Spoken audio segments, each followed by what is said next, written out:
All right. Bonjour tout le monde, Sean ici. Puis j'ai mon assistante préférée, Savannah.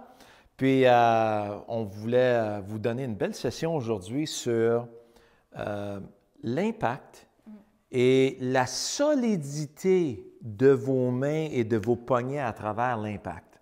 Hein?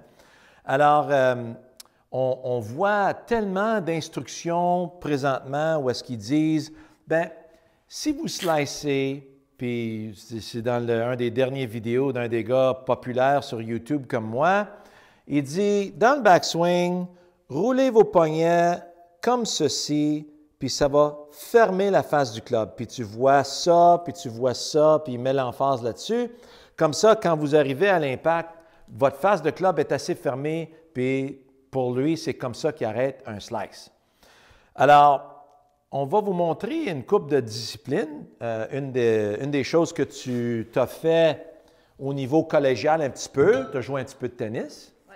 Moi, je vais te donner ma belle raquette Owen Davidson en aluminium. Alors, montre-moi un beau revers, puis à travers ton impact. Bon, alors regardez bien ça, vous autres. Voyez comment son poignet est très solide, très ferme. Puis, tu ne jouerais pas au tennis comme ça, toi. Non, pas du tout. Voilà. Alors, si ta raquette ne bouge pas, lâche-la un petit peu. Voilà. Alors, si tu voulais la fermer, il fallait que tu fasses ça pour la fermer. Qu'est-ce qui arriverait à ton poignet? Je vais le casser. Tu vas le casser, hein? Toi, tu as joué au soccer. Oui. Puis quand on joue au soccer, est-ce que tu donnes un coup de pied sur le ballon comme ça? Non. Faut Ça, que tu soit te tout- donnerais une entorse. Ouais. Alors, ta cheville, quand tu donnes ton coup de pied, Ouais. est barrée. Hein? Ouais, vraiment. Alors, Solide. c'est ça, c'est vraiment solide. Puis c'est quelque chose que tu développes au niveau du courant du temps, mais pour faire des petites passes délicates, il n'y a pas de problème, mais tu ne donnerais pas un coup sur le ballon avec un pied qui est en entorse. C'est la même chose, parce que à travers l'impact, il va y avoir balle, il va y avoir la tourbe, puis il va y avoir beaucoup de compression là-dessus. Ouais. Alors, si tu joues au baseball, un sport qu'on est très, très familier, montre-moi ta position d'impact avec le baseball.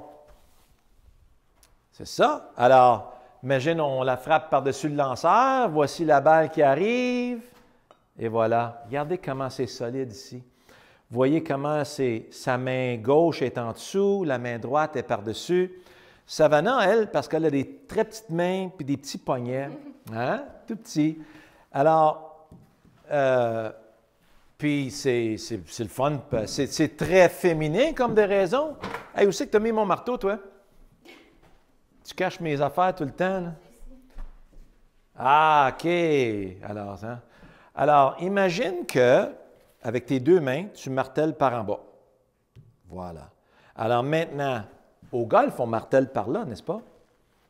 Voyez comment c'est encore la même position. Que ce soit le tennis, le baseball ou le golf, on cherche une solidité au niveau de l'anatomie. On ne veut pas compromettre l'anatomie. Si votre grippe est trop faible, vous allez avoir des grands besoins de faire des grandes manipulations pour ne pas échapper votre balle si vous êtes gaucher, pour ne pas échapper votre balle à gauche. Alors, si tu voulais faire un beau petit drap, Savannah, installe-toi. OK? Alors, monte en haut de ton backswing puis arrête. Alors, en haut de son backswing, vous voyez comment la face de son club pointe vers le plafond. Ça, c'est une face de club très fermée. C'est exactement la même face de club que vous allez voir avec Dustin Johnson. Alors, montre-moi au ralenti, si, mettons, ça c'est un de tes exercices préférés, hein? Si on avait un cadre de porte ici, puis tu voulais écraser cette balle-là contre un cadre de porte, vas-y. Regardez-moi ça, vous autres. Vous voyez qu'à l'impact ici, son club est légèrement ouvert. Regardez ses mains où ils sont. C'est la seule façon de compresser à travers quelque chose. Ouais. Puis ton poids, il était où à l'impact? En avant. C'est ça. Alors, as-tu pensé à mettre ton poids en avant? Non. Pas en tout. Non. Toi, tu pensais à écraser la balle contre le cadre de porte. Ouais. Vas-y encore.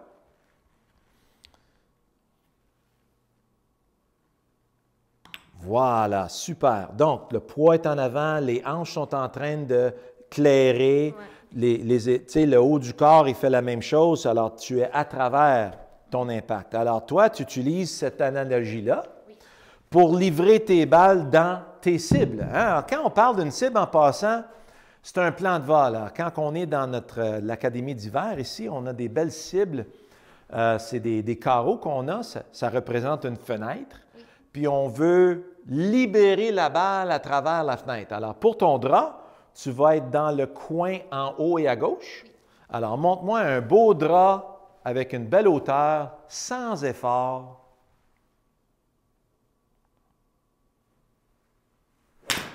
Merveilleux. Alors, tu es resté à gauche de ton point intermédiaire. Maudite belle shot de golf, ça.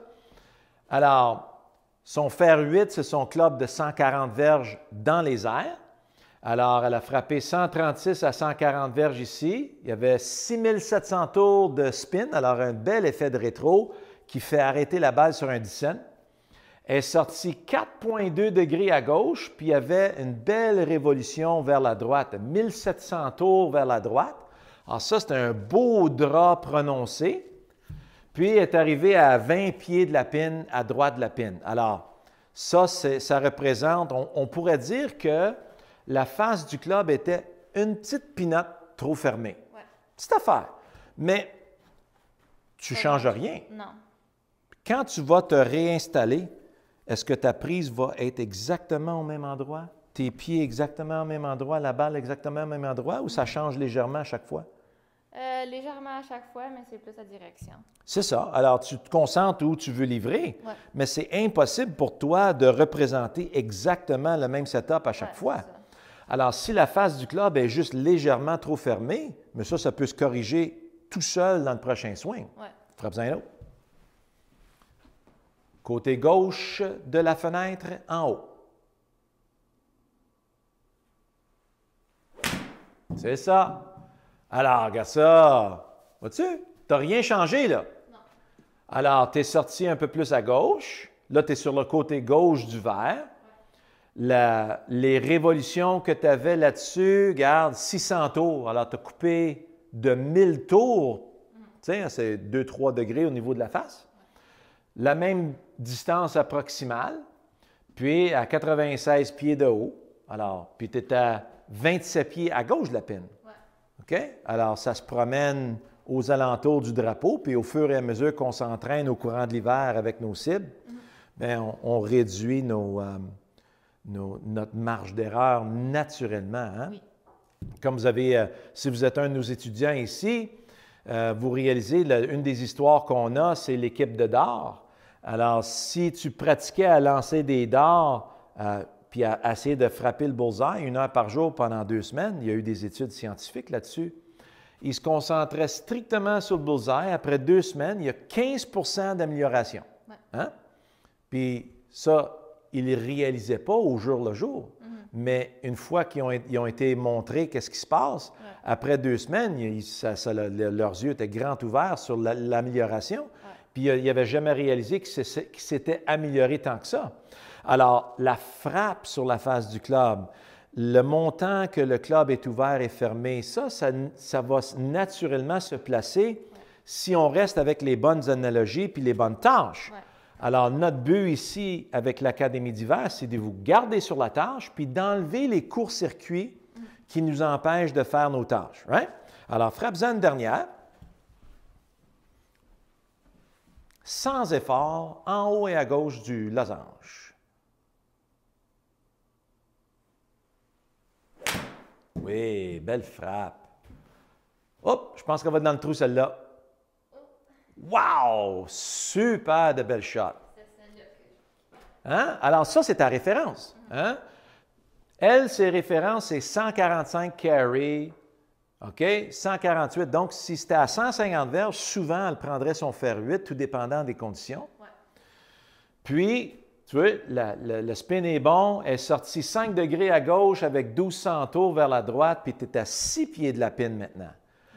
102 pieds de hauteur. Ça, là, puis si tu regardes l'angle de descente, 50 degrés. Ça veut dire que la balle, elle descend sur un angle de 50 degrés. Ça tombe Saint-Dicenne. Hein? Comme une bonne expression en français. Alors, Papa est bien fier de sa fille comme de raison. Puis on va continuer à s'entraîner au courant de l'hiver avec tous nos autres étudiants. Puis on vous invite, si vous n'êtes pas encore abonné cet hiver, à partir du mois de janvier, on a 14 sessions qui vont nous amener jusqu'à la fin du mois d'avril. Puis ça, c'est le meilleur temps de loin de vous améliorer. Puis c'est ici qu'on vous donne la tâche, on vous donne une routine, puis à la fin du mois d'avril, tout est intégré, on vous le pitch dehors, c'est le temps d'aller jouer. Puis là, vous allez jouer votre meilleur golf de loin. Puis c'est pour ça qu'il y en a tellement qui sont revenus pour une deuxième saison, puis on va les voir pour beaucoup d'autres saisons à venir, parce qu'ils ont vu que les changements et les améliorations étaient vraiment palpables. Oui, c'est pratique sans pression. Pratique sans pression, hein? C'est le fun. Alors, venez nous joindre, puis on se voit bientôt.